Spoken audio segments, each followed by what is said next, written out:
Hi, I'm Peter. This is the Peter on Health channel. This video is called Lies About Health.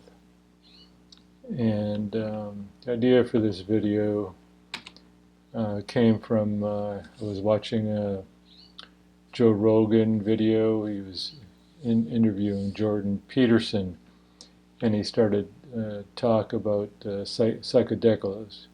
So I'm going to play a little of this. Whatever the fuck happened that took us from all the other primates that are still here and made us this, it's pretty profound. And I have a feeling that psychedelics were at least involved in that process. That's my belief. And my belief is that the sweeping Psychedelics Act of 1970 that they passed essentially to target civil rights activists and anti-war activists. That's what they did. They wanted to go after the hippies. And they went after the hippies with MK Ultra, with Tom O'Neill so brilliantly outlines in his book Chaos. They went after it and they created the Manson family. They created that family. They taught that guy how to do that so that that guy would kill people and he would be a psychopath, and now hippies would be psychopaths. And then all this anti-war shit would just get stopped by sensible people. Then Schedule 1, everything. Psilocybin, marijuana, all down the board, everything becomes Schedule 1, the most illegal of illegal things. Yeah, so psychedelics, now that they're coming back, being, tested for, mental illnesses and stuff. Pharma is trying to, get money from it now, and, but that just, here's Joe, he's talking about this hypothesis that, we humans who, have 99% of our DNA with apes, chimpanzees, and but that little, 1%, and here we are, like, so more advanced, and there's a theory that it was about psychedelics, and anyway, and as Joe explains in that, clip, the CIA, was yeah, I read the book Chaos by this guy about the Manson family, and he talked about MK Ultra, blah blah blah, and it was saying that that whole thing was a CIA plot to make illegal all psychedelics because it was people that took them, the kids and stuff, they didn't want to go to war, or they didn't want to do anything, you know what I mean? Like that the money and the power wanted, the deep state and all that. So, they basically made this lie that psychedelics are bad for you, you know what I mean? And so, but that's an old one that's finally getting unpeeled now. And it made me think about a bunch of other things. I'm going to take off my headset. Probably made a crazy sound. So I'm going to go through a bunch of different topics. And the first one is about the sun and how, well, okay, so I'm shirtless in this video, right? And you're like, why am I shirtless? Well, it's a warm day. Oh, yeah, it says my temperature in my room right now is 79, pretty warm. And I came in from outside to do this video, and, it was sunny out and all that. And so, I said I subscribe to this person's Substack, and I'm going to call her she, calls it the forgotten side of medicine. And what's the forgotten side? Free stuff, like didn't I was out in the sun today for I don't know how many hours, and I'm not wearing sunscreen, and I'm not wearing sunglasses, and according to this author, I'm getting many things. I'm getting vitamin D through my skin. I'm getting photons that turn into electrons in my mitochondria, my energy and ATP and all that. And also, I'm getting any clots in my body broken up, and so I'm clot free. And again, this is like about um, UV and infrared light that's bouncing through my eyes. When I'm outside, I could be in the shade, but light is bouncing through my eyes anyway. Anyway, what I'm doing, according to the dermatology, is very dangerous. I'm going to die. I'm going to die of cancer, from the sun. And reading this person, well, I'll say she again, but I don't know. But she says that basically in the 80s, the dermatology, whatever their group, was just like a shitty little part of medical, and anybody from medical school didn't go into that area because it was poorly, it was a poor, shitty job. You didn't make any money and it was crappy. That group hired a PR firm, and the PR, to raise their, status. And the PR firm is the one that came up with this idea of saying, hey, stay out of the sun, you're going to get cancer. And then what they did was, apparently reading this person's, this article, this person says that there's many different types of skin cancer, this and that and this and that and this and that. There's many different kinds, and there's only one kind, but it's an extremely rare kind that can kill you. All the other kinds are, benign and harmless, but they are cancers. And what this PR firm did was, just say skin cancer and not distinguish between all the different kinds, and would talk about death rates of people with skin cancer. And so there's a very common type of skin cancer that just doesn't kill you, like hardly anybody kills. And they confused those cancers with the deaths, and so basically scared everybody to stay out of the sun, and also to put slathering, sunscreen and all, and wear, whatever. Anyway, so that I've long known it was a lie, because of vitamin D, and I only recently learned about the stuff through my eyes, and I did another video on that, and that's a huge lie. It's a huge lie, and what this woman says is it's a lie that's killing people. The cancer, this type of skin cancer, she says, that kills people, they die because they're staying out of the sun.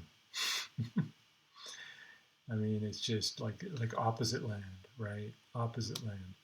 Okay, so then the next one, the cholesterol scam and the dangers of statins. Again, another article from this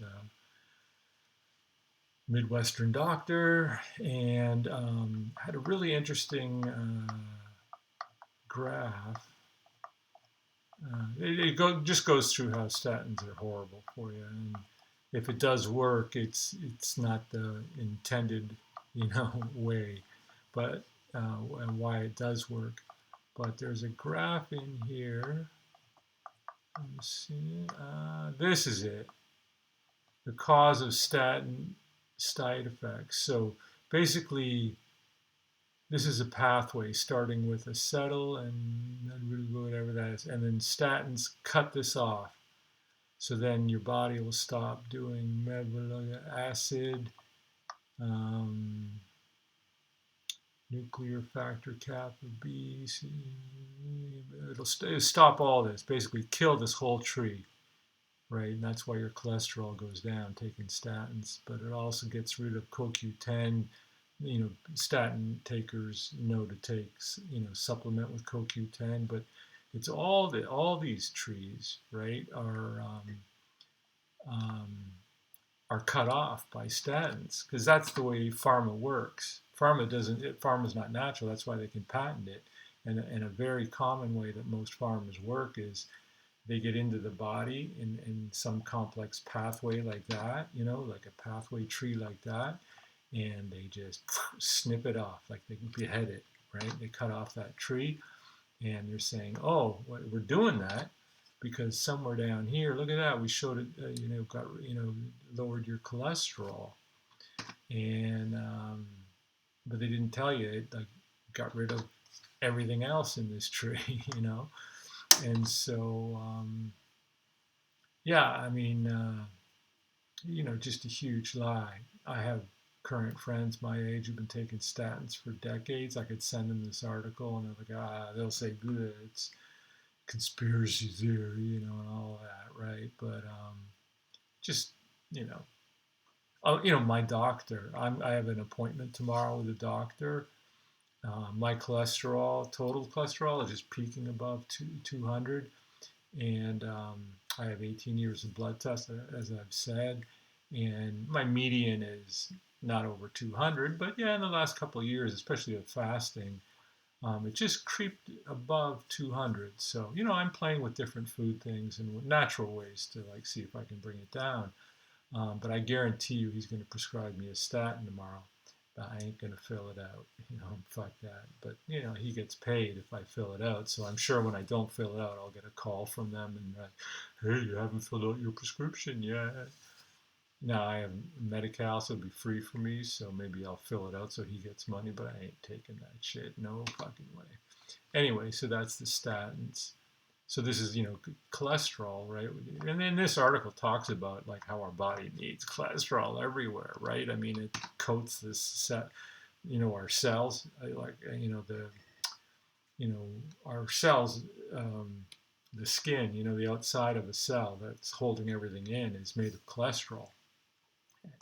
Our neurons in our brain are cholesterol. I mean, the cholesterol is a fundamental molecule in our bodies, right? And this idea of taking a crude, pill that will like, stop your cholesterol, it doesn't seem very attractive to me, But my friends believe it's keeping them alive, or else they would have died of a heart attack, right? Yeah. Anyway, how about this one? This is a book I read, and I don't know if I talked about it, but it's called Dress to Kill, written by Sidney Ross and Singer and Soma, their husband and wife, doctor team. They wrote it originally in the 90s, I think, and did. But the point is the link between breast cancer and bras. And these authors describe in the book, and especially in the later version. So I think they originally published it in the 80s or 90s, but in the 2000s they did another version where they wrote about what happened since, and they described how they were like hounded, like people try to hound them out of the medical profession, like what happened in COVID with the doctors were prescribing ivermectin and stuff. Same thing happened to them, only in this bra world. And if you search on Google for bras and breast cancer, you'll find, oh, that's a conspiracy theory, conspiracy theory, conspiracy theory, conspiracy theory. And like the argument is like really simple, right? You're wearing a bra as a woman, and what does the bra do? Put like, tightness around here, hold up your boobs, and right here, apparently, on both sides is on the armpits is a big part of our lymph flow, and bras constrict that lymph flow. And what does lymph do? Gets rid of our toxins. So toxins that our body's trying to like get rid of are collecting in the breasts of women who wear bras too much. And they explain in that book that the nodes, and when you do the breast examination, you're looking for nodes and stuff. That's like lymph. And that's what they say. But hey, listen, that's a conspiracy theory, so don't believe it, right? And why would they do that? well, why would they want statins for cholesterol? Why would they, tell you to get out of the sun? Um, it's all about money and health, right? It's like, because if women didn't wear bras, and let's say breast cancer reduced to nothing, and they learned that, or at least, wore bras for a few hours at a time and took them off, at lunch or something, put them on and took them off as soon as you got home, and just wore them a little bit, during the day. And then the breast cancer rate went to the floor. Um, well, then what about all this money being made on chemo and all the drugs and all the research and everything, right? We go poof, poof out the window.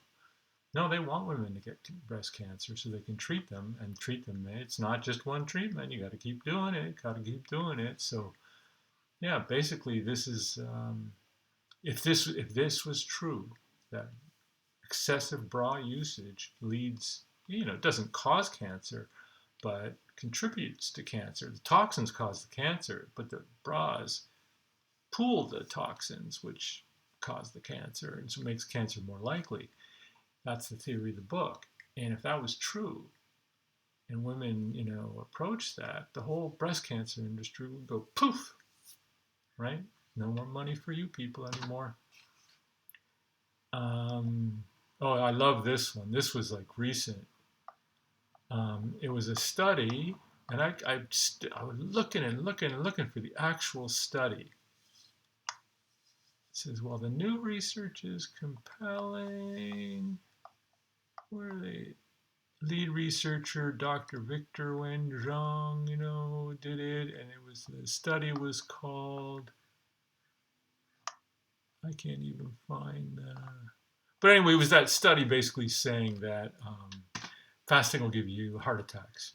In fact, if you do intermittent fasting on a 16/8 schedule, you have a 91% chance of dying of what is it? Heart attack, I think. It was heart. Oh yeah, cardiovascular. Yeah, because they couldn't do cancer, they couldn't do all the other ones because actually fasting helps cancer, But they were like, oh, they could like play with the data and then say, oh yeah, you got a 91% chance of dying of heart attacks. You know what that 91% means? Like in the one group, let's say one person died of a heart attack, and then in the other group, it would be two people died of cancer. So you say, there, look at that, 100% growth. But also basically saying maybe nobody's having a heart attack, and so the difference between 1 and 2 is nothing. Not only that, the type of people they pick for group 1s and 2, you know what I mean? Like it might be like obese people who are trying fasting, who have all kinds of comorbidities, and maybe in the other group are healthy people like me. But I do fast. So anyway, I was healthy before I was fasting, but I can't get sick anymore from fasting. And that's what I believe anyway. I mean, I've told you like on other videos, I've been fasting now for um, over 4 years. It was spring of 2020. It was the beginning of the lockdowns, and we're more than 4 years from then. So that's the length I've been fasting. The last time I was sick, I'm coming up on the 5th anniversary. It will be this November, in 3 months. Will be 5 years of not even a stuffed nose, a sniffle, or cough. Nothing. I mean, that is, I'll just say, like for different people, it's different. But for me, I was never a sickly guy, but I started going, something's weird here after year 3, I think it was, between year 2 and 3. That's when I started noticing, hey, I'm not getting sick. My wife's getting sick all the time. My daughter gets sick periodically. Friends get sick periodically. And I'm not getting sick at all, ever. Traveled to Europe, didn't get sick. Went to the Warrior Parade, didn't get sick. I mean, I don't know. I'll just say I think it's because of the fasting, but I don't know. But pretty sure it was the fasting. Okay, so that was a funny one. Then another one was ivermectin during COVID land. So we have ivermectin. I think I took some. This was like when I took my trip to Europe was April of 2022. So that literally was 2 years, almost 2 years to the day I started intermittent fasting. So I hadn't noticed yet that I'm not even going to knock on wood. I just can't get sick. Just can't get sick. And so I thought, well, I'm traveling, and in the past I would get sick sometimes, when I came back traveling, and I didn't want to get COVID. So what I did was I took some of the ivermectin on the way there, and I took some of the ivermectin on the way back. I also had quercetin and vitamin D and other things I took, And so that's the only time I've taken ivermectin, just as a prophylactic in case, I just didn't want to have a nose swizzle. But then I learned, through other people that I could like squirt iodine solution up my nose right before they do the nose swizzle, and even if I had raging COVID, like it would come up negative. So I didn't need to take all the ivermectin and all that other stuff. But I was just being like super, you know, um, whatever. I just still didn't know that I couldn't get sick, but which I ain't gonna knock on wood anymore. Like when you haven't been sick for 5 years and you're 61 years old and you can't remember a time in 55 years where more than 2 years passed without you being sick, at least like a nose sniffle, at least waking up with a stuffed nose or something. Come on. Anyway, so this is the tweet from the FDA.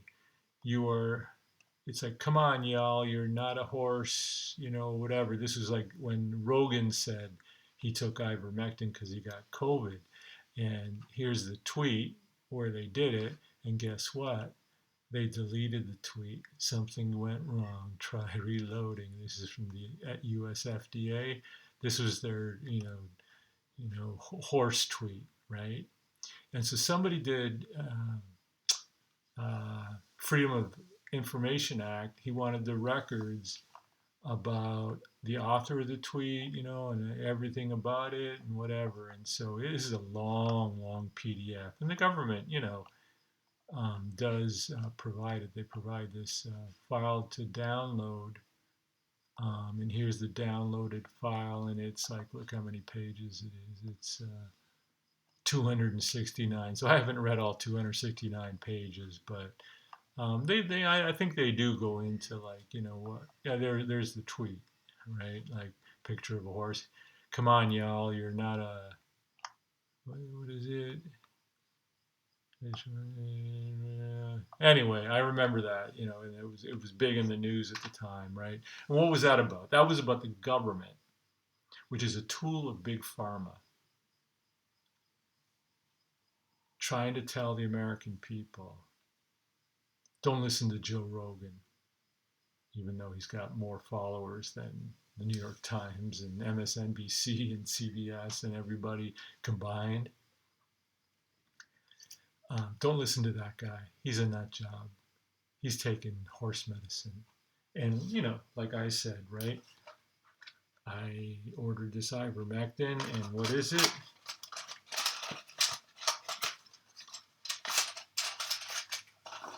Little white pills, like this size, right? That you just push through, and then it's a little teeny weeny white pill. Swallow it, right?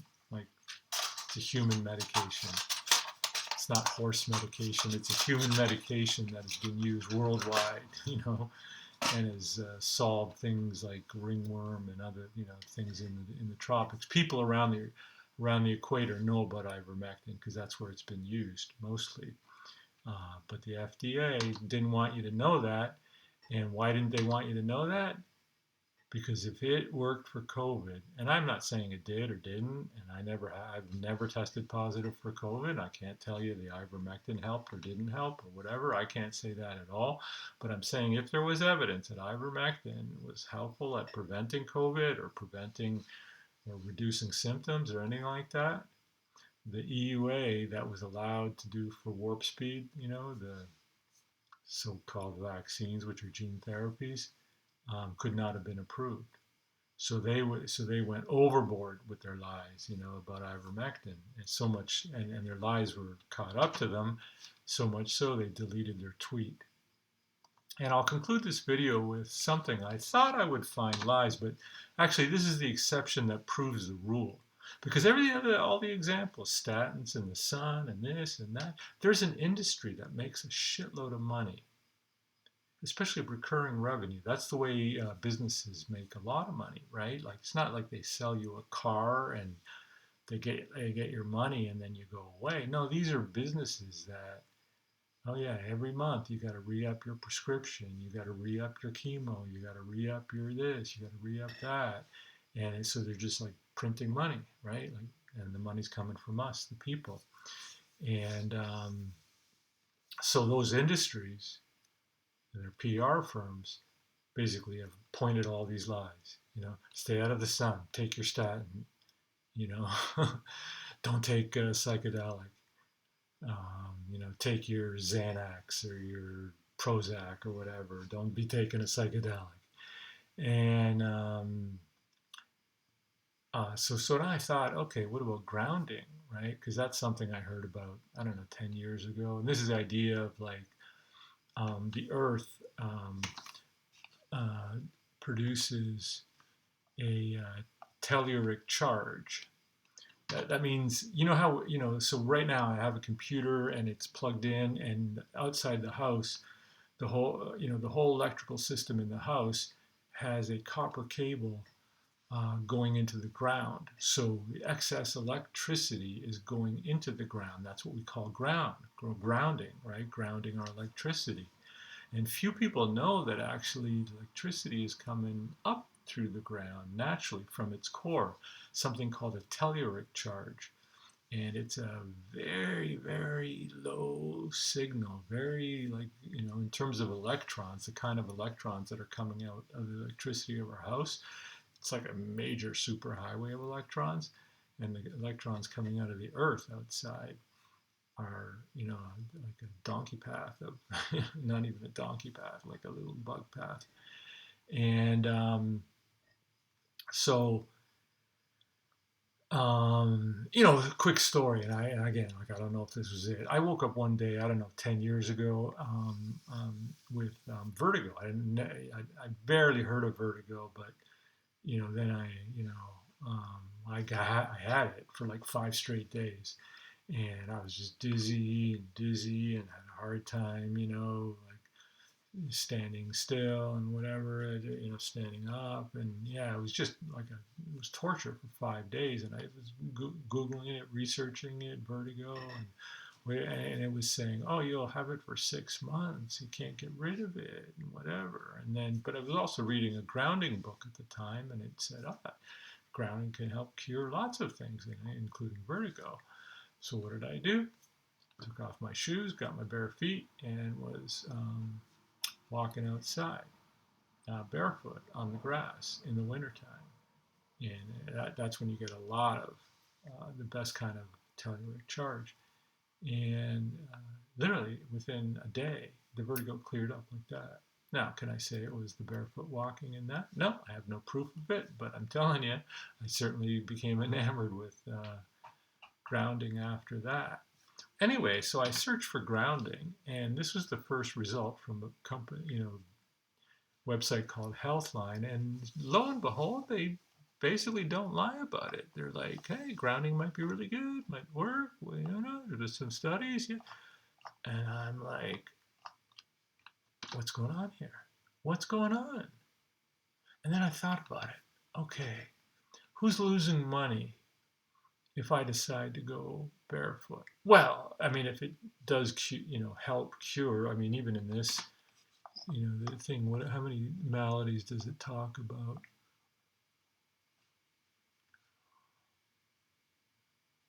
Physical and emotional stress and pain were common side effects of the physically demanding jobs. After earthing therapy, pain, stress, depression, and fatigue were all reduced. So basically, yeah, it's psychological stuff. What else? Reduce muscle damage and pain. And then measuring, yeah. So basically, yeah, functions as an immune system defense, similar to antioxidants. Yeah, yeah. So what I'm saying is, they actually mention all the wide sweeping things that grounding might like help with, and I'm like, okay, is this like, basically on my side of things? And so what I did was I looked for, was it breast cancer? Where did I see it? Breast cancer, right there. Okay, and I looked through this page, treatments, mental well-being, living well. Let's see, managing, living with 7 ways to keep your bones strong, managing breast cancer, fatigue, melatonin, body and image, self-love, preparing for your mastectomy, activities. Anyway, I was looking for any mention of bras on this page, and zip zilch, zip zilch, right? Like, I mean, these are articles managing symptoms and side effects, talking about nutrition, body image, self-love, supporting your mind and body.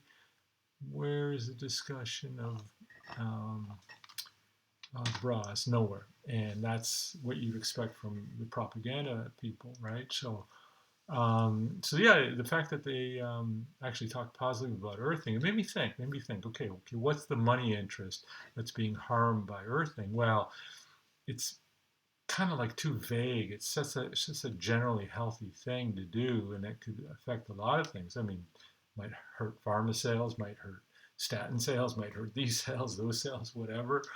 But that's just like too big a thing. So maybe there's not yet uh, a push, because not a lot of people are associating earthing with general health. And then, then I thought, what about the shoe companies, right? Like, yeah, but the shoe companies, there's no big, like Amazon type shoe company that, dominates, 99% of shoe sales, or some, shoe companies, there's a zillion of them. It's too diverse, right? So they couldn't have the power to go to Congress and get, everybody like to force them to wear shoes, mandate, and never go barefoot, So there isn't that power, right, of the shoemakers. And then I realized, oh yeah, I remember a story from when. So I go shirtless, as I said, I'm shirtless right now. I just came in, I'm shirtless. And I remember one time my daughter, when she was young, she was at a poetry reading thing in the summertime in one of the parks near where we lived. And my wife and I went for a little hike in the trail, around where the poetry reading was.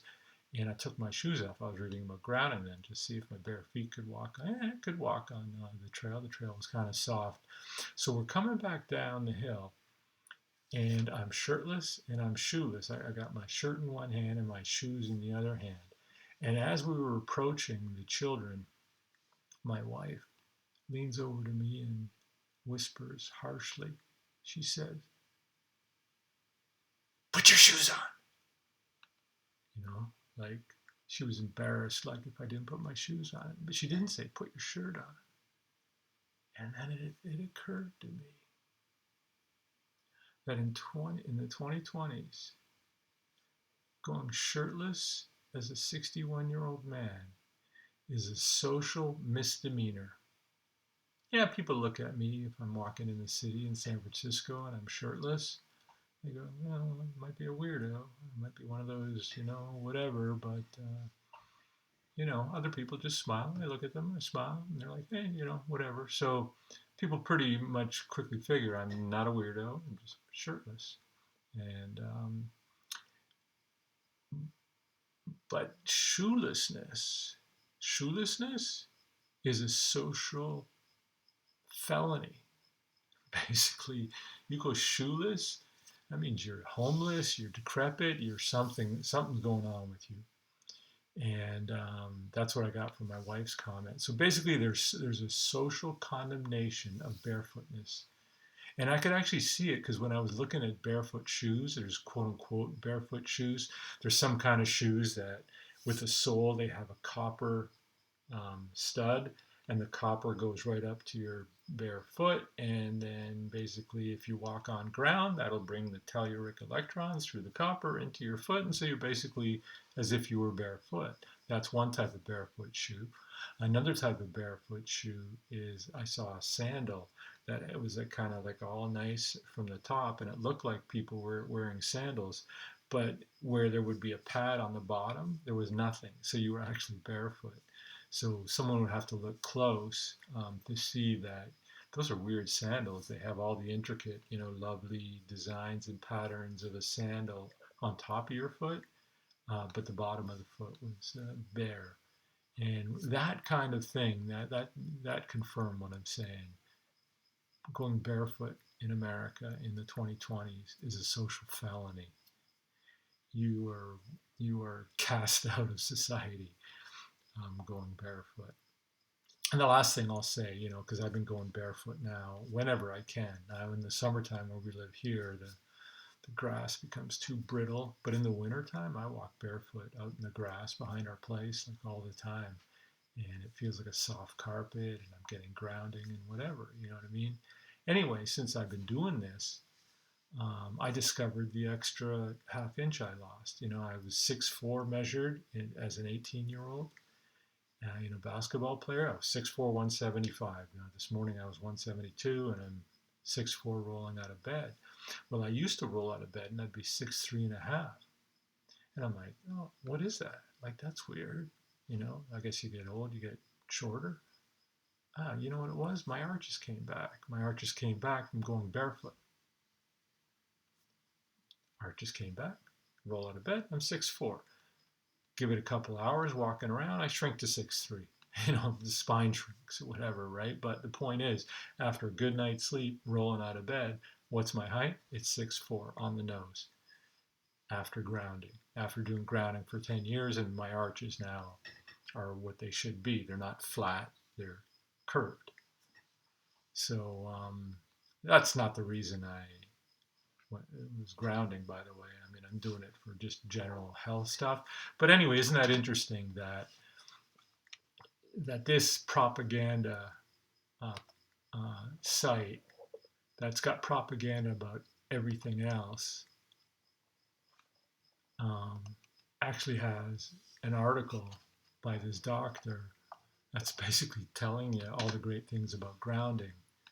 So yeah, I'll just conclude the video with that, just to say, why will they be honest about that and not about ivermectin, not about fasting, not about bra wearing and breast cancer, not about statins and the dangers of them, and oops, I just closed that one. It was about the sun, or psychedelics, right? Because every one of those things, if people were doing like I do, would be standing in the way of money. Like if too many people learned about it, that would just collapse certain industries, certain segments of their industry, certain income sources. So that's what quote unquote healthcare is about America. Is making money, making money every period, every month, every week, whatever it is, like not just single payment. No, this is like, consistent revenue, which means you have to be consistently sick so you can take these medications or think you're sick. And that's our system. Frickin' dystopian. Bunch of lying liars. So wish me luck at my doctor appointment tomorrow. I'll try not to laugh when he tells me he's going to give me a prescription for statins. Stay healthy, my friends.